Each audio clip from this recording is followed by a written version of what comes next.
Welcome, ladies and gentlemen, to Stay Fabulous with your hostesses, Kaylin Fierce and Jacqueline Frost. Fabulous queens doing fabulous things. Stick around and thank you for joining us.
And now, here's your hostesses, Kaylin Fierce and Jacqueline Frost.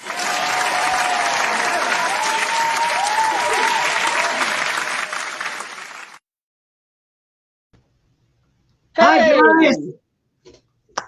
Welcome to Stay Fabulous. Happy Super Bowl Sunday. Yep, and happy pre-Valentine, because we're not going to be here for that. So, yep, hope everybody's had a good 2 weeks. I do want to let you know that our charity person, the person that we were raising money for, we raised $100. So I do have the gift card, and I will be delivering that tomorrow. So thank you very much for everybody for donating and helping out. I know that she will really appreciate it. Frosty? Yes. Fabulous. I'm also excited about today's show, too, because we have one of my dear friends, Miss Mocha Pronto, who's going to be joining us in a little bit. So I'm excited about that. I haven't worked with her in a while. Of course, I haven't worked with anyone in a while. Well, you've worked with me, but not side by side, only once. You know, we're side by side now. I was going to say, technically we're side by side. But oh. So, guys, the charity for this week is going to be the Buster Foundation, and it's to save the Bulldogs. Lisa Blink is the outreach and event person for the foundation, and she's going to come on and talk to you a little bit about the Buster Foundation, and I think we're going to play a small video. So, guys, are you ready, Frosty? Bring her on. Ladies and gentlemen, this is Lisa Blink. Hello, ladies. How are you? I'm good. How are you doing? Oh, Fabulous. Good. Oh, we can sync when we do that, but we can't sync at the end of the show. Oh boy, here we go. Now, I think I've met Lisa before. KJ Karen, who works with us, does benefit shows every year for the Buster Foundation, and I performed in a couple of those. So I think we have crossed paths before. Oh, absolutely. I know we were going to do the show this past year for it, and then all hell broke loose in the world, so that got pushed back. So we wanted to do something, so we wanted to incorporate the Buster Foundation in one of our charities. So we're glad that we could do this for the Buster Foundation as well. And we're very thankful for that. Thank you so very much for your support, truly. Oh, yes. And the donations will be made. Now, is there a website they can go to? Yep, they can go directly on Facebook to the Buster Foundation. I think that the link should be coming up there. Yes, it is going, as far as I can see. And we also have the Buster Supporters page on Facebook. We're on Instagram as well. Okay. Mm-hmm. Now, the Buster Foundation is Pitbull Rescue, correct? We are a pit bull mastiff rescue. We are strictly home-based foster volunteers. We are a nonprofit, so we rely solely on donations from the community to help, with the dogs that we take in, and of course, this time of year especially. Yes. We come across a lot of dogs. We just had a really tough case a few days ago with a dog in Southwest Detroit that was literally dumped. And it took us about 5 hours to trap her, and a wonderful friend of ours was able to trap her successfully. And now she's at a foster home with one of our fosters, and she's got some health issues, but today she finally played with her first toy in 3 days. So, Cool. a little baby steps at a time. Yeah, yeah. Now, how long has the Buster Foundation been in business? We've been up and running about 15 years.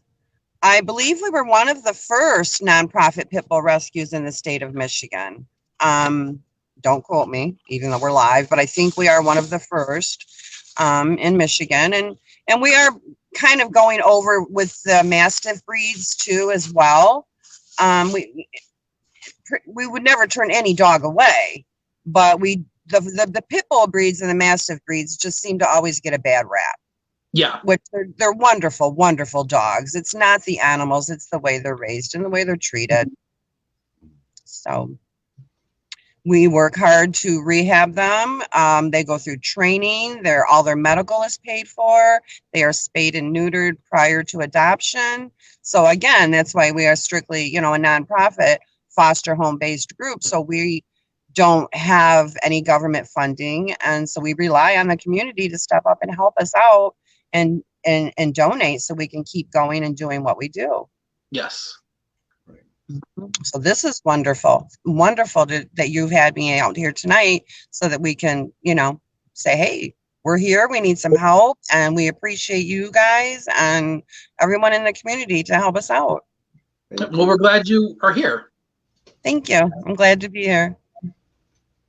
Do we have a video, don't we? Yes, we do. Okay. Charlie, do you want to roll that video?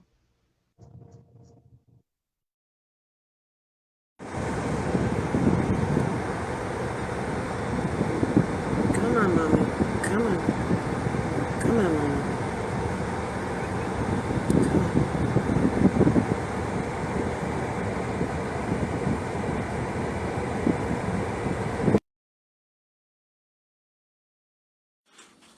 Okay, hold on. We don't want my tissue in here.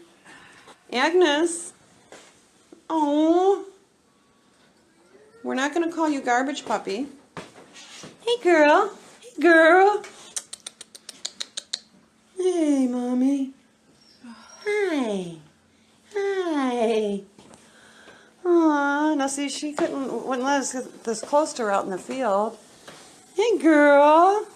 Hey, girl. Want some water? Sorry, I had to get your butt in the video. Oh, Sorry. I'm sorry. Oh, it's okay. You need to delete that one. It's a video. We'll just send it to Joni only. Oh, look at her. Drink some water, Mommy. Isn't she cute? She's I'm so precious. I'm so precious.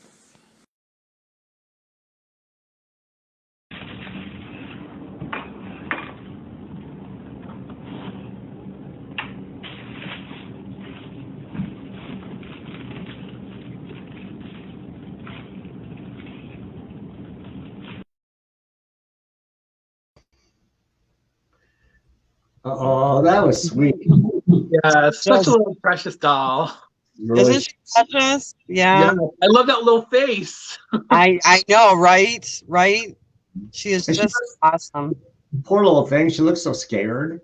Like I said, I mean, she was out. It took us a good about 5 hours, 5 or 6 hours to get her trapped. And a dear friend came out and he said, give me 15 minutes and I'll have her trapped. And I thought, okay, because I was, kind of freezing there a little bit with her. And about 15 minutes later, sure enough, he had her in a trap and I got her in my car and got her to her foster home. And she's been to the vet a couple times. Like I said, she's got a couple health issues we're working on with her, but so far so good. It takes time. She has to decompress, and we think she's going to be okay. Yeah. Yeah, that's good. And rescue dogs know they're rescued. I think so. Yeah. So I think they have a better appreciation for, their forever home when they're there. For sure, Right. for sure. I'm a foster failure twice with Buster, so it's sometimes it's hard when you're fostering. It's hard. You bond with these dogs, you truly do. And I have failed twice, and I'm not ashamed to say that I'm a foster failure. And we're always looking for fosters. We're always looking for volunteers to step up and help us out with numerous things. Not just outreach or events, but we have numerous things that we really could use volunteers for. But during these months, we desperately need foster homes, desperately. And anyone can just go to the Buster page or go to busterdogs.com. There's a section to fill out an app for foster or volunteering. And anyone that's interested, we would truly appreciate that. And when you foster, we provide crate, food, all medical. We provide everything for the dogs in our care. So definitely, we're always looking for fosters and volunteers. Good to know. Mm-hmm. Yep. All right. So I guess I have one question for you. Look, Okay. is there an overabundance? Like, how many do you have in foster care that need homes? Right now, I'm going to say I think we have about 6 that are in foster homes right now. Maybe a couple of those might be in foster to adopt, which means they're fostering, possibly, most likely considering adopting. So I think that right now we might have about 6. I don't know offhand the exact amount. Okay. But I'm sure, again, with this weather, we're probably going to have more. Right. Yeah. Yep. Right. Which is why, again, we really desperately need fosters and volunteers to step up and help us out. Well, I'm so happy that there's somebody, or not even a foundation, just anybody that is willing to put the time and the effort in taking care of these, little babies and find them homes. And I like the fact that there's an actual foster home, because I'm a foster child. So, Okay. yeah. So, Right. and I know that my foster parents did not, they knew they had to give me up, but I was with them for 19 months. So, Wow.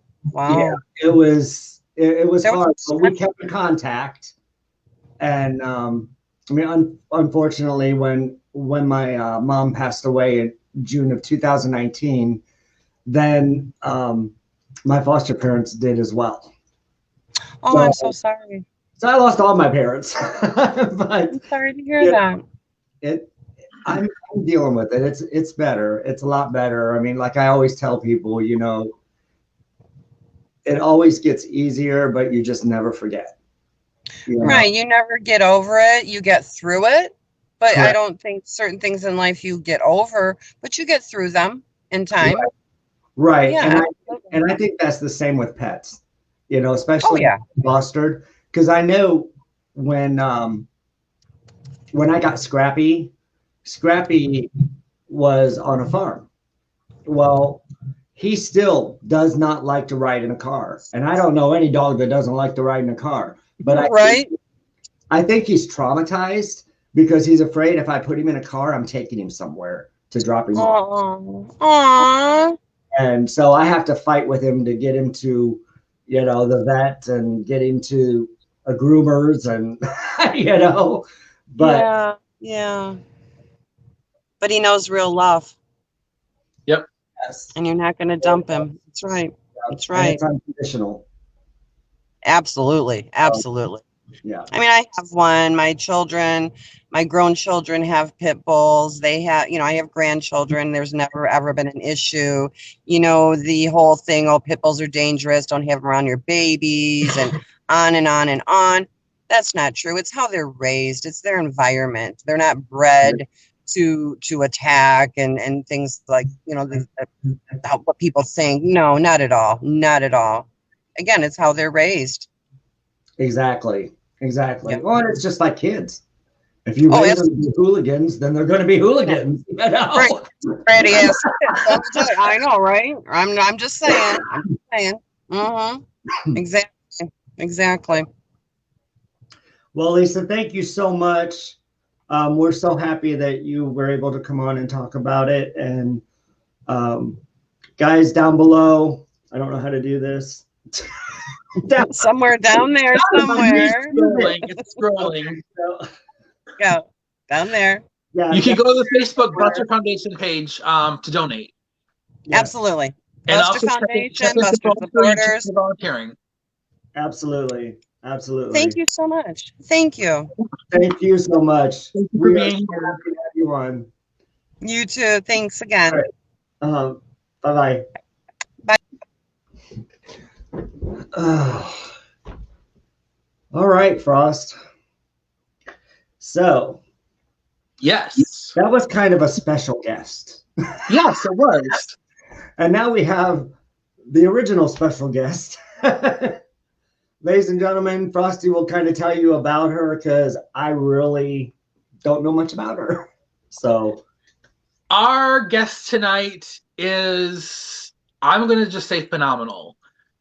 I had mentioned something last week about her saying that you really can't put her in a box because she's not just one thing. She's not just another thing. She's a very well-rounded, versatile. I think she's versatile. We'll find out.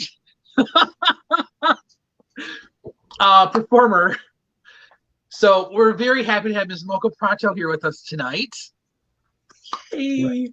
yay. And we're going to talk to her. Hi, Hello, Ms. Mocha. how are you? Fabulous. How are you? I am hanging in there like everybody else. Yeah. I hear ya. Oh, so what have you been doing with yourself these past 11 months? Well, I took a voluntary leave from work for like 10 months. I gained about 30 pounds. Then I got a home gym and I've lost about 10. And then I went back to work last week, which is interesting. I also got my vaccine last Friday because I work in transportation. Yay. My arm is sore as fuck and it's not. Yeah, I just had my second one done this past Thursday. So it's a little sore, but not as there's been no side effects like other people are having. So I guess it just depends on your body. And I even asked the nurse that says, I heard people getting sick from the second dose. I said, is it a stronger dose? She's like, no, it's the same dose you got done the first time. It's just how your body reacts to it.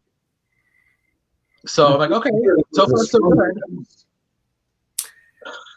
Well, you know, I saw my husband sick back in March and he was hospitalized for like 4 days, and I definitely don't want to go through that. I don't know if I had it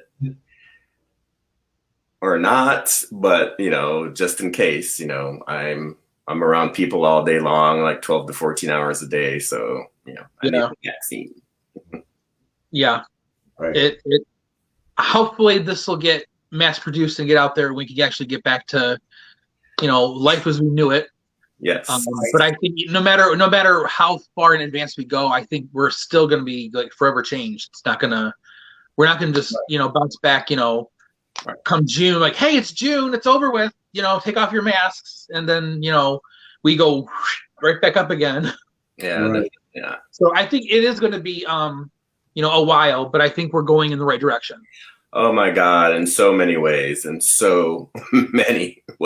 going in the right direction. We have leadership now that's actually taking control on a federal level. So I'm excited about that. And, you know, they're, I think Johnson & Johnson may be approved for another for a vaccine as well. Right. And then there'll be 3 vaccines that will be, you know, available. So we can keep going. And, you know, I'm excited for it. Yeah. Yes, absolutely.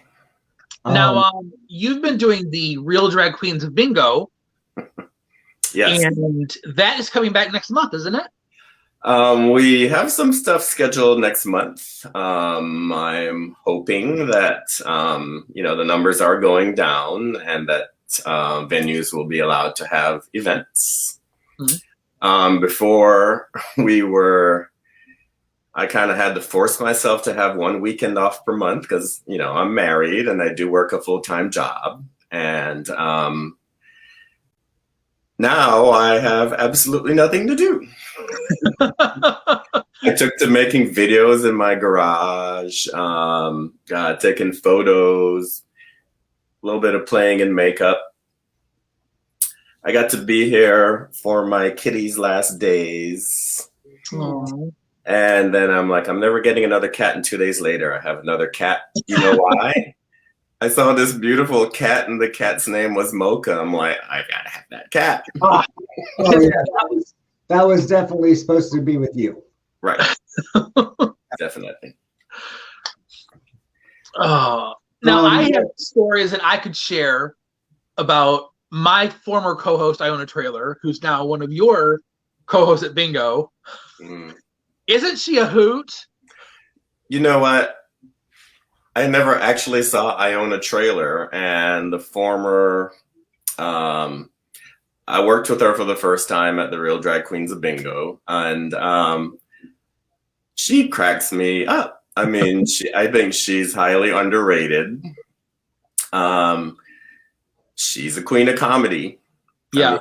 I just, even though I've seen her numbers and she does like repeats, it still cracks me the fuck up. Yes. And she's very good at like off the cuff. Oh yeah. She's very interactive with the crowd. Backstage is a whole nother thing, but we're not going to get into that. And of course, your other co-host is the legendary, the Lady T Tempest. Yes, I'm so honored she's adopted me as one of her children. I know a lot of people on Facebook call her Granny. She's mentored a lot of the youth coming up in the Detroit drag scene. So we're very lucky to have her, with us. And I know the first time I met her, I always heard stories about always, legends growing up in the drag field, and I'm like, I would love to see Lady T, but she retired. She never really retired. She just kind of left and then came back. Right. And when she first came back to the stage, I'm like, she did her number. I'm like, okay, she's in her 60s. She's not gonna. Oh, she squatted. Like she just wolf. I'm like, oh my god, she still got it. She still has it. She's amazing too. She takes like 5 pills for it, but she still has it. I know she was telling me stories. Her doctor's like, "What are you doing?" It's like, "Well, honey, this is what I'm doing." It's like, stop doing that. She's a hoot too. She's become one of my dear friends. From working together so much. Sometimes Friday, Saturday, sometimes Sunday, sometimes Thursday, Friday, Saturday, we're together. So yeah, it's definitely changed the past 11 months, but yes, you've also been keeping busy too. You mentioned doing videos in the garage. You've got a YouTube channel, In Bed with Mocha. I was trying to spread some positivity in the world, much like I admire you two for doing this. There's so much negativity and general BS that it's nice to just see something positive, uplifting, and real. Yeah. Yeah. We were talking about that in our last show, how Frosty was so quick to say, yeah, I'll be part of Stay Fabulous. I mean, it was quick. She didn't even think about it, Mocha. I was bored. Yeah, it's easy. Yeah. I know I work for CVS, and going back to the whole vaccine thing, we've been doing 200 plus vaccines a day. I mean, in this little CVS, I'm like, what the heck? So yeah, I'm just really happy that people are taking advantage of it, because the way people were talking, I don't know if I want to do it. I hear so many things, and it's like, wouldn't you rather be 90% knowing that you're going to be okay than 100% that you might end up in the ground? Yeah. I'm like, you know what? If you eat hot dogs and chicken McNuggets and stuff from White Castle, God knows what's in that, and that's not good for you. So something that I don't know. I don't get conspiracies. And like, I think people who have dubious minds think that everybody's out to get them, and everything's evil, and nothing just is shit just happens. But I mean, hey, to each your own. I don't have time for all that, because even if all those things are true, I don't have any control over it. So I can't let my mind just be filled with all that nonsense. Yeah. Right. Yes, but like I said, I think it's we're going in the right direction with all this, and hopefully, there is a light at the end of the tunnel, and we'll get to that hopefully sooner than later. Yep, the numbers are going way down, so hopefully the governor, and that's the other thing. It's like, no, nobody likes to not be able to perform or go out to restaurants, but what is she supposed to do? I'm like, should she just sit there with her thumb up her butt like Trump?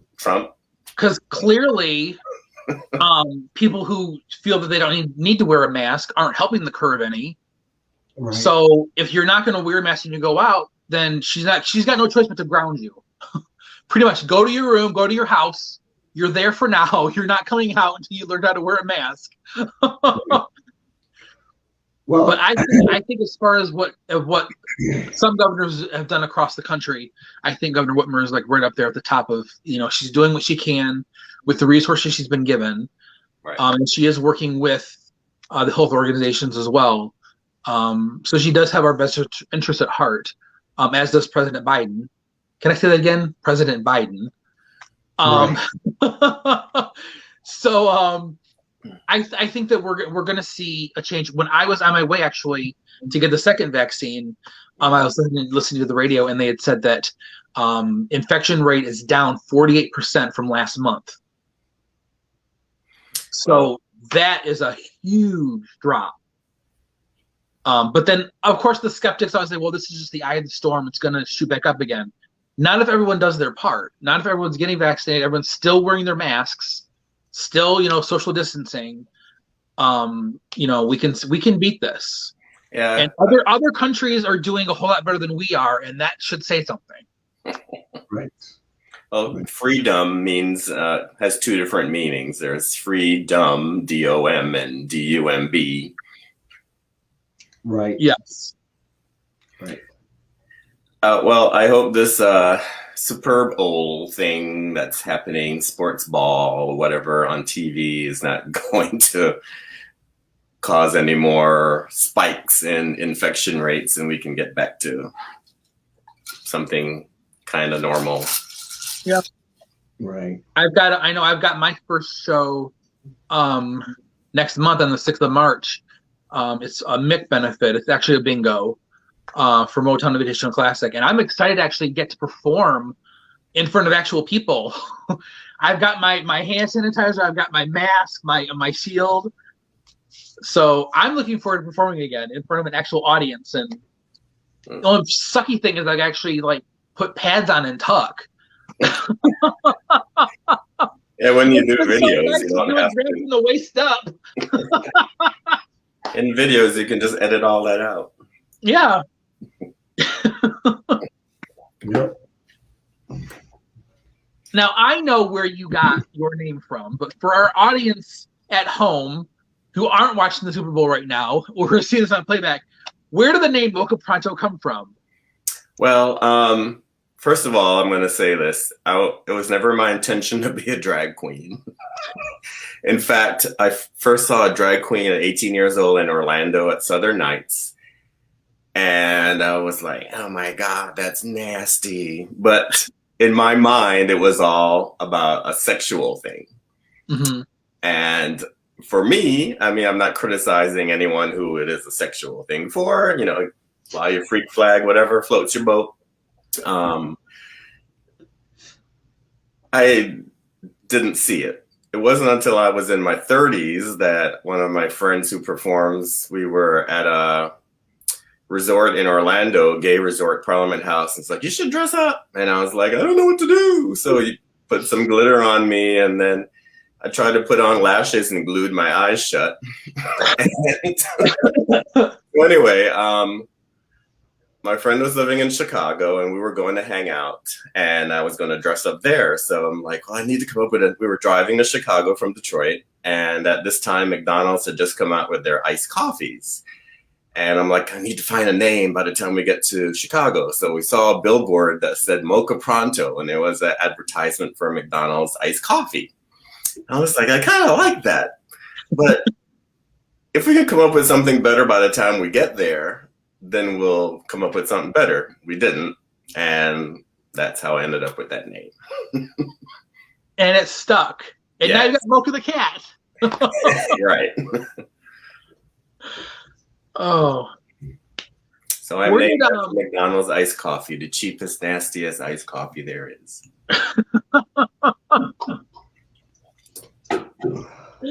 Oh, Lord.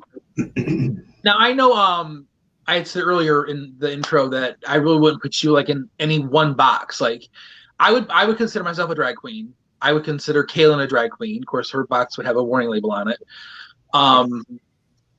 Iona would be a drag queen, but her box would come with a hazmat suit. There's and a ham sandwich. And a ham sandwich and a bottle of vodka.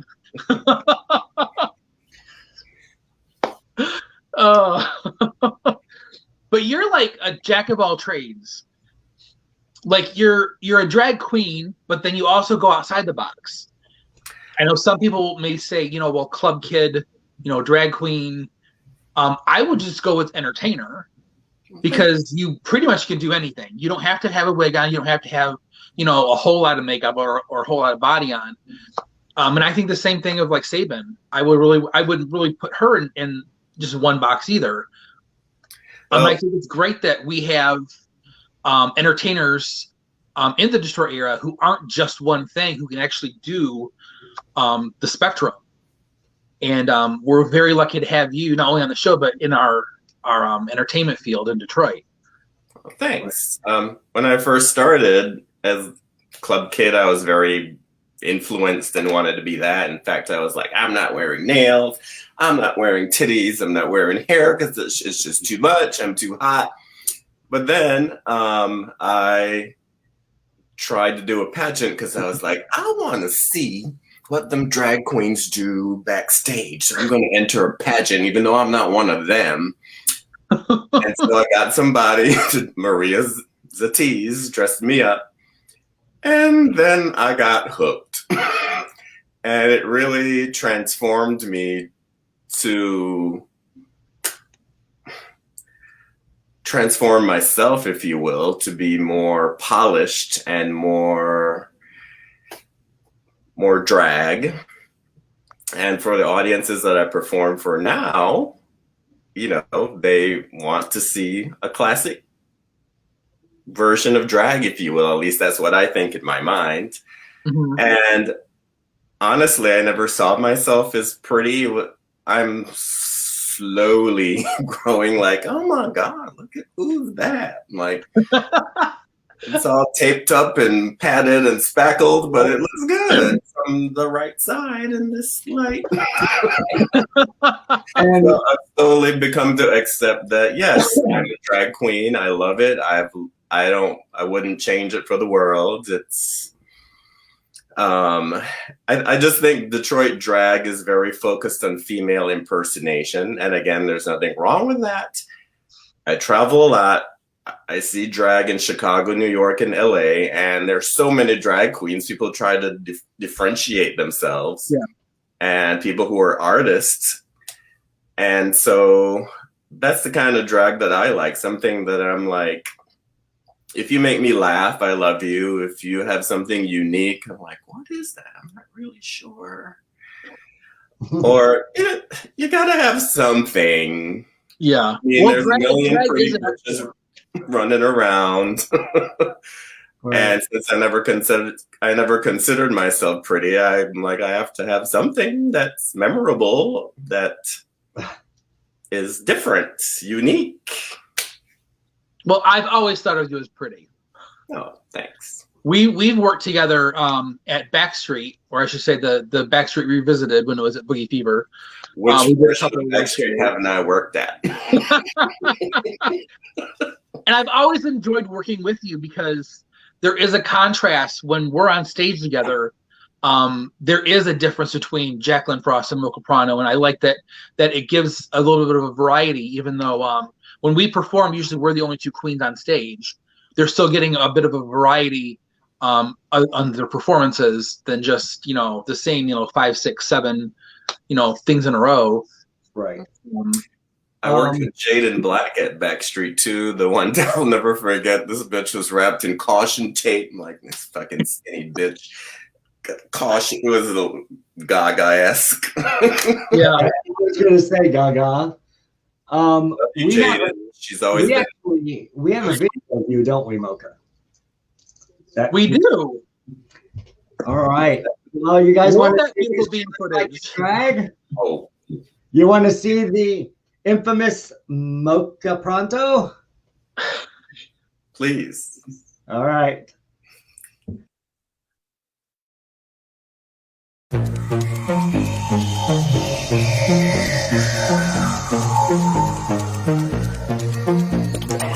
When I get messed up at the party, I make a scene and get upset. But when I wake up in the morning, you bring me breakfast in bed and act like there's nothing to forget. Maybe I should count my blessings that you're just that type. So call me masochistic, but sometimes I want to fight. Every time I leave, you pull me closer. I hang up the phone, you call me back. Why don't you mess me around like you're supposed to? You're telling me cool cause I'm just wanting you to react.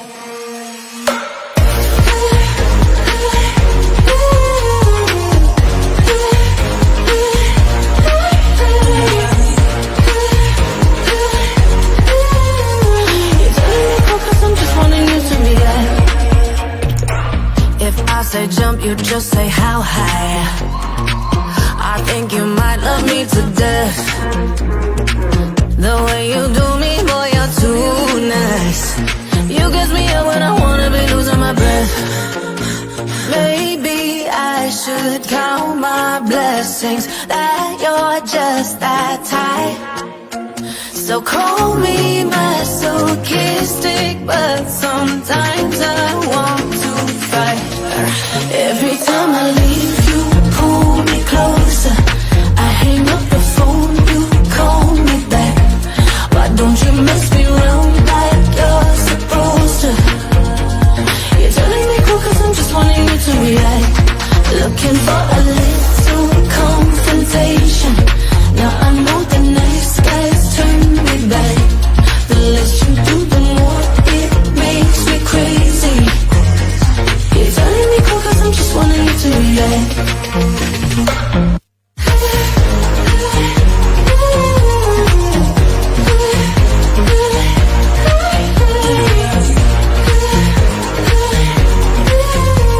You're telling me cool cause I'm just wanting you to react. Every time I leave, you pull me closer. I hang up the phone, you call me back. Why don't you mess me around like you're supposed to? You're telling me cool cause I'm just wanting you to react. Looking for a little confrontation. Now I know the nice guys turn me back. The less you do, the more it makes me crazy. You're telling me cool cause I'm just wanting you to react.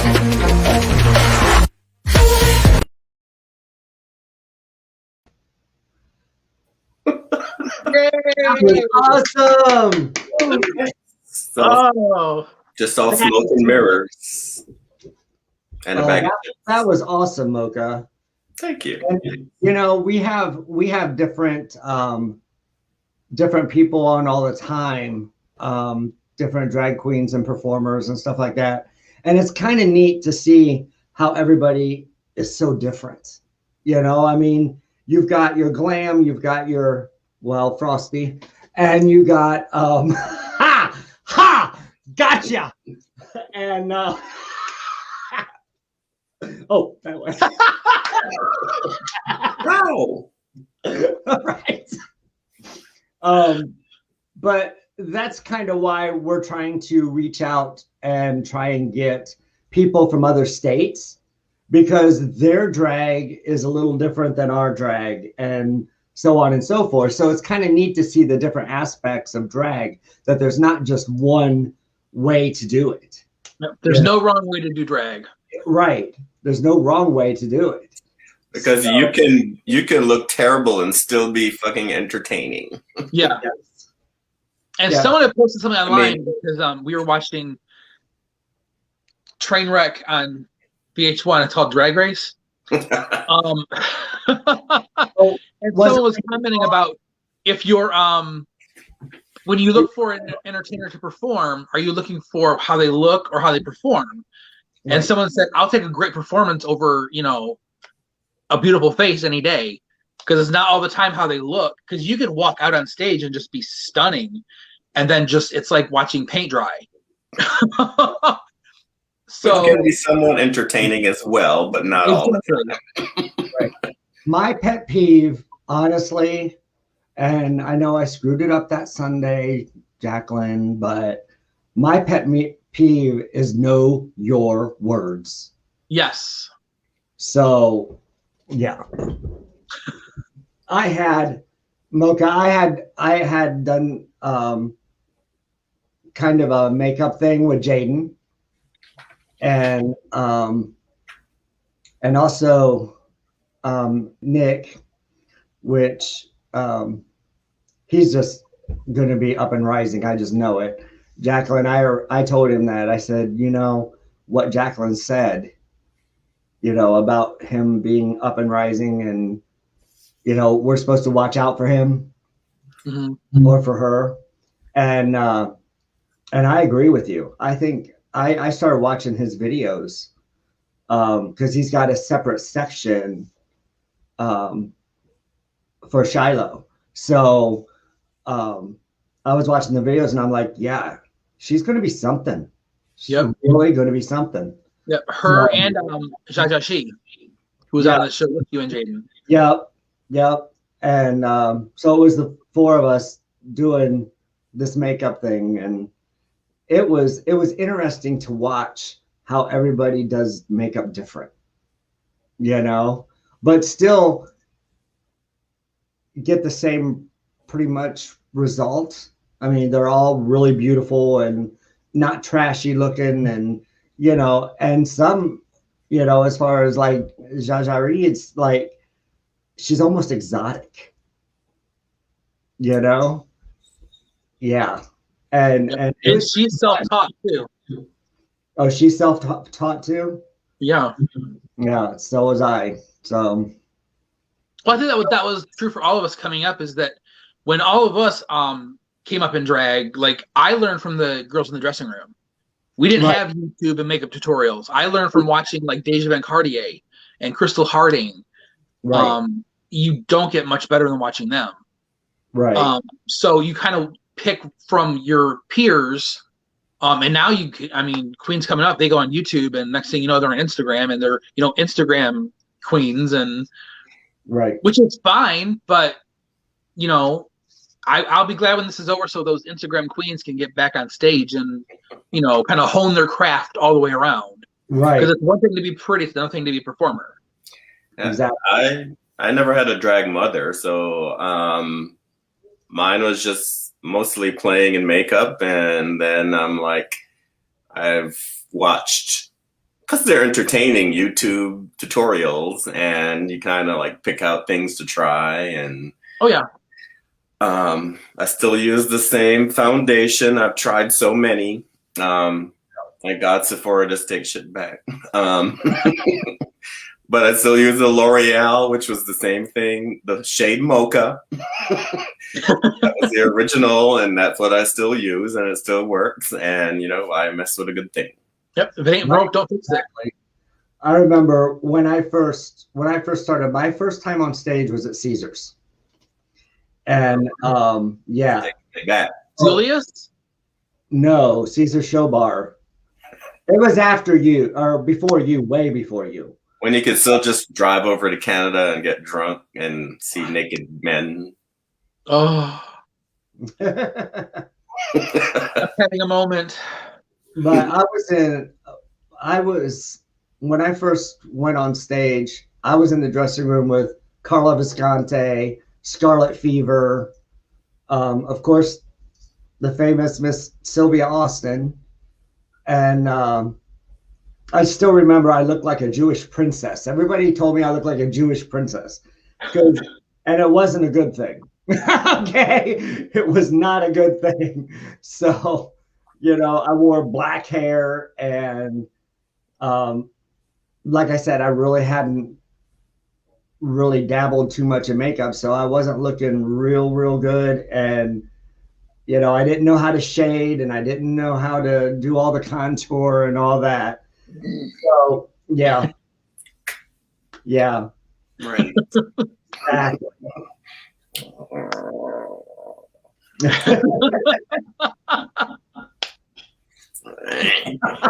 Oh, like Frosty was last show. Oh, yes. My lip gloss. I learned the hard way when you're putting lip gloss on. Everything's backwards. So if I'm going like this, I'm going off. Yeah, I ended up with like lip gloss over here, and It was lovely. Luckily, it was caught before we went on camera. Yeah, you still had a little bit here, but nothing major. I was more concerned with your hair staying on. Yeah, that was a heavy piece. This is more of a shake and go tonight. Yeah, Very comfortable. there you go. Well, it's cute. I really like it.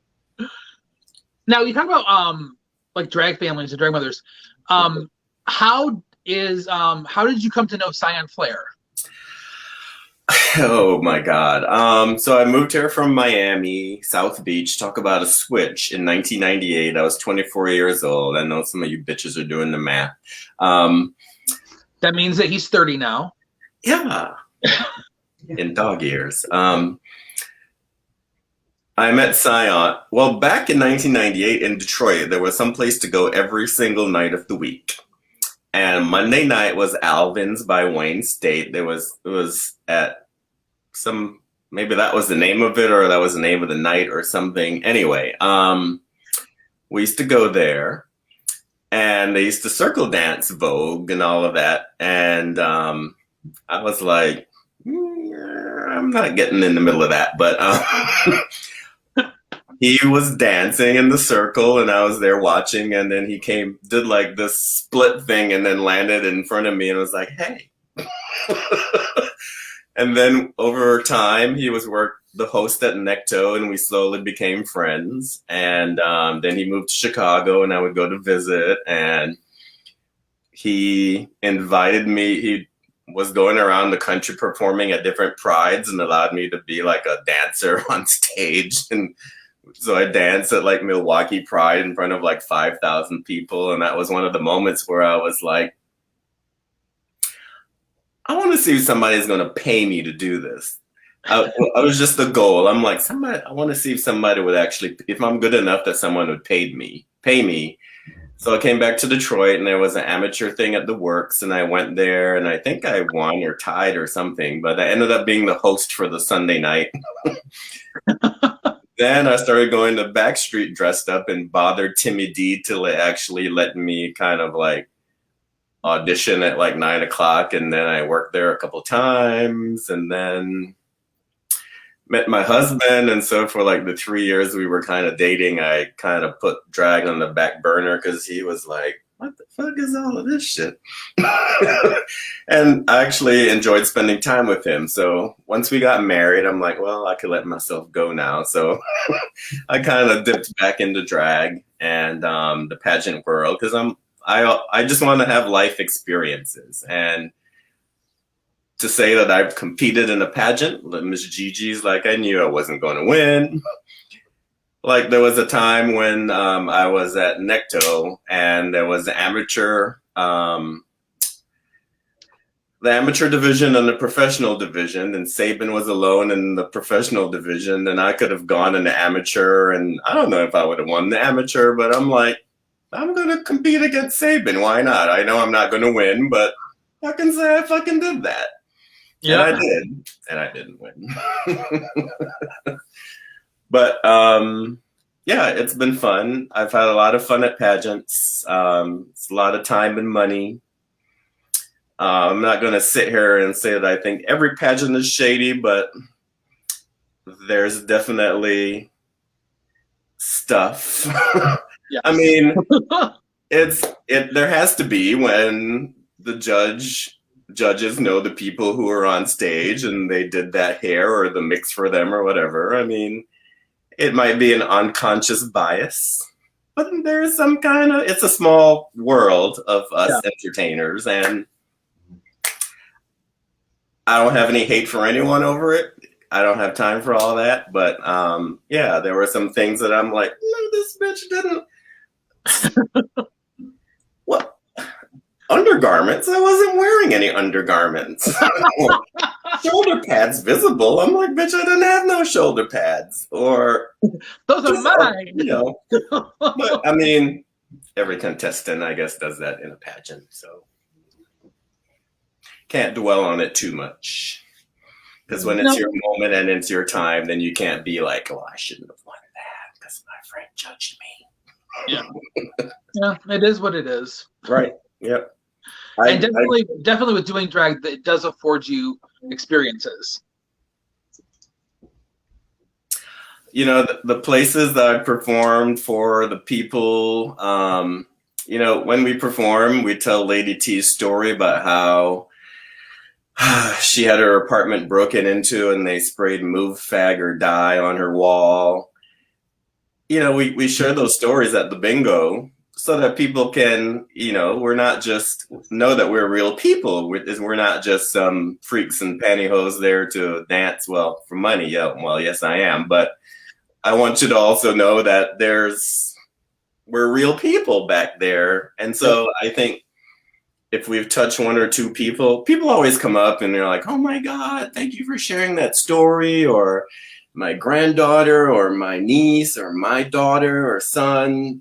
So I really enjoy that part of it. So in some ways, I kind of feel like it's a minstrel show. If there are some people who think that it's like, you know, drag queens or trans people performing for a straight audience. I guess there's two ways to look at everything in life, and I choose to look at it as people genuinely appreciate it, come up to us and thank us, say they had a good time. So plus I get paid nicely, so there's that. Well, I think it is kind of like a ministry type of thing, because the audience is there to kind of forget their day, to forget, you know, what's going on in their lives for that, you know, 1 hour, 2 hours, however long they're there. And we're there to entertain. So, I mean, we're getting, you know, kind of like what we need out of it by, you know, doing what we do. And then they're getting something from it as well, because they're being entertained. You know, they forgot that, you know, for that little bit of time that, you know, they had a crappy day at work, or, you know, the week was just crap, or, you know, they're, you know, having fights with their family or with their friends. They're there to forget all that. So we are providing kind of a ministry in drag to kind of help them, you know, just chill and have fun. And drag does cross, you know, I mean, people joke about it all the time about, you know, you go to a drag show, it's, you know, a bridal party or a birthday party, it's mainly straight women. You know what? Their money's just as good. And they deserve to be entertained just as much. So if they can come into our world and be respectful. Just because these aren't real does not mean you can grab them at your leisure. Oh. But I think in many ways, when people see a drag queen, it's like they feel they now have permission to have a good time and to just be like, to let themselves go for a minute and step into this fantasy. Yeah. And a lot of people do step into that fantasy. A lot of cross-dressers, if you will, that's kind of their outlet too, to kind of finally, you know, put on a pair of pantyhose, put on, you know, a wig and some, you know, women's clothes and kind of strut their stuff at the bar too. because they don't get to do that, at home or, around their own circle of friends. So it's kind of their escape too, for them to get out and do that. And it's a great thing to have, and it's a great thing to share with them. I love going to Gigi's on Saturdays and going upstairs. And there are people who will be like, oh my God, they look terrible. And that's not the point. The point is they're having a good time and they've escaped for a minute. It's a safe space for us to be. So I should never hear anyone saying, oh my God, she's terrible. How could she come out looking like that? Or she's a booger. Or, oh my God, her hair. Oh my God, her toes are hanging off. Bitch, it's a safe space. You should not say she's there to be seen, not to perform. You can thank them, but keep your fucking mouth shut. Be kind. Yes, be kind, rewind. Mm-hmm. How old are you? I wish I could rewind. Did you forget what you were going to say? Did what? What? Huh? Did you forget what you were going to say? You want to rewind? I said, I wish I could rewind the years.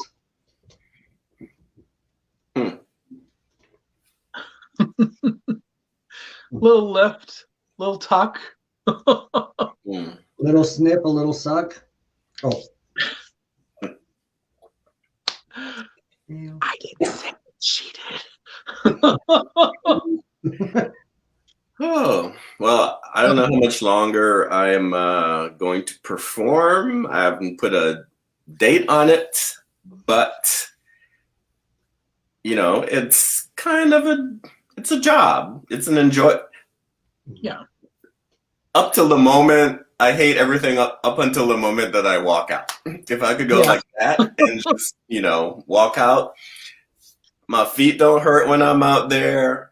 Yeah. Mm-hmm. Nothing hurts. My corset's not poking me. I don't have, sweaty boobs, and the glue is not hurting my head or my eyelashes, whatever. But, before and after, it's like, oh. Isn't that something where as soon as you hit that stage, it's like nothing else exists but the people out there? And the time goes by so fast. It does. But the minute that the music stops, and you're back in the dressing room, the bra comes off, the shoes come off, and you're like, oh my God. Where's the nearest McDonald's? Eyelashes. Right. Especially that damn corset. Well, the fun part for me is for our show, I have to go all out and put up lightings and backdrops and speakers, and at least at some of the venues. And then at the end, I have to break it down, but I've got it down to a science. But, it's a lot of work. Like, I have to start getting painted like 3 o'clock, leave my house by 4, because sometimes it's like an hour drive, and then it's rush hour. And, don't get me wrong, I'm not necessarily complaining, but it's work. Yep. And those of us that work full-time jobs, this is like an expensive hobby. Oh my God. Oh, so during COVID, I used to do my makeup in my upstairs bathroom, and we have blessed enough to have a tiny 3rd bedroom in our place. I moved all the makeup down there, set up a makeup station. I got like shelves from IKEA, like store shelves. And I set up all the drag.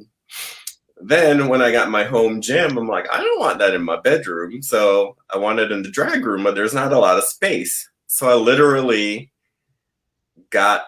y'all need to go to the Salvation Army in Southgate, because there's some really interesting things that I donated that I'm like, I just can't throw this out. So there's like some size 14 hooker boots, hip boots, all kinds of sparkly shit that I got out of my closet. I don't know if they're going to send it to some other Salvation Army or not put it on the shelf, but there's like 10 bags of stuff that I got rid of. I got rid of my small titties because they were too small.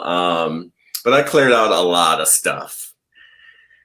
So now I have an exercise room, makeup room, and drag closet all in one, and it's fantastic. I can close the door. I don't know about anybody else, but I tend to order a lot of stuff and then never wear it. Once it comes, I'm like, I don't like the way I look. I'm so critical of myself. I'm like, Yeah.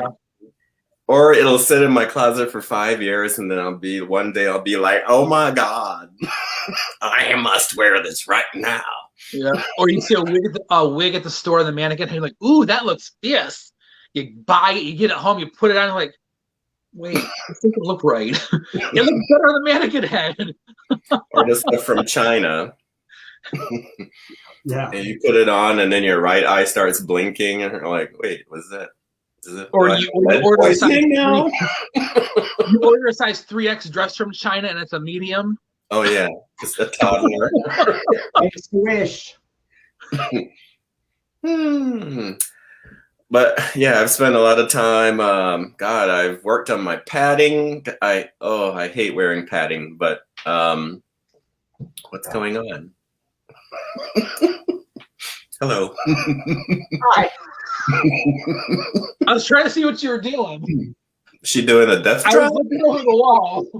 No, I dropped my lighter. Oh. Heaven forbid she doesn't have a smoke. Oh, yes. I thought you were doing a death drop or something. No. If you see her do a death drop, check her pulse. She's probably dead. And my legs are probably broke. Oh my goodness. Oh Lord. You know, I kind of wish I started drag earlier, because back when I was 8, I started going out to the club the day I turned 18, and I would be there before the DJ got there, and bitch, they could smoke in the bar back then. Oh my God. Right? I would be so sweaty and the clothes would be so stank. I learned real fast you had to take all the clothes off and leave them outside. So I'm sorry for the neighbors in Florida that got a peek of my ass, but at 3 o'clock in the morning, I would take all the clothes off and leave them outside. It was so gross. Yeah. And the drag that comes out of the dressing room smelling like smoke goes right in the washer. Oh. Most of my stuff I've never washed. I have no idea what you're talking about.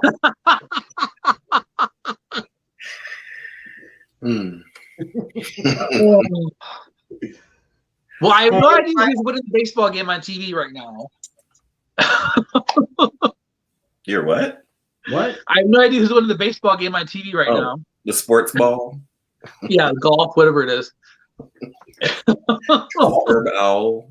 But we had fun tonight. We got to chat with you. We got to chat with Buster Foundation, and it's been real, mighty real. I feel mighty real. You look mighty real. Oh. And you can check Mocha out on social media, and also check to see when the real Drag Queens of Bingo is coming to a city near you. Looking forward to those shows kicking back up again. Those are fun. Yes, we're here every 2 weeks. Cool. So every 2 weeks you're doing the show? Yep, every 2 weeks we're doing the show. All right, cool. And every 2 weeks, Mocha, we do a different charity. Okay. So sweet. If anyone, so I'm also one of the Motor City Sisters of Perpetual Indulgence. Yes. And we're hoping to restart our bingo sometime this spring at the Hayloft on Sundays. And we've raised money for, gosh, let's see if I can still recite. Affirmations. I can't even remember. Ruth Ellis. So long ago. Ruth Ellis. Yes, Ruth Ellis. And SAGE, which is the organization for elder LGBTs. Yeah, we can't forget about them. It's not just all about the kids. Right. I like that. Yeah. So I was just throwing that out there in case you need any more charities. Actually, Ruth Ellis is on our list of the charities that we made list for. Yeah, that's what I was just going to say. Okay. So anyway, Mocha, it has been really fun having you on. You're great. Thank you. I loved the video. The video was awesome. That was really, it showed all different aspects of you. And I really liked that. And I hope our viewers liked it as well.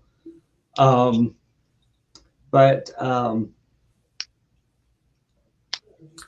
thank you for having me. You're welcome. Thank you for joining us. Yes, thank you very much for joining us. So, guys, here we go. If you want to donate to the Buster Foundation, it's still scrolled down there. We'll also go ahead and post that. But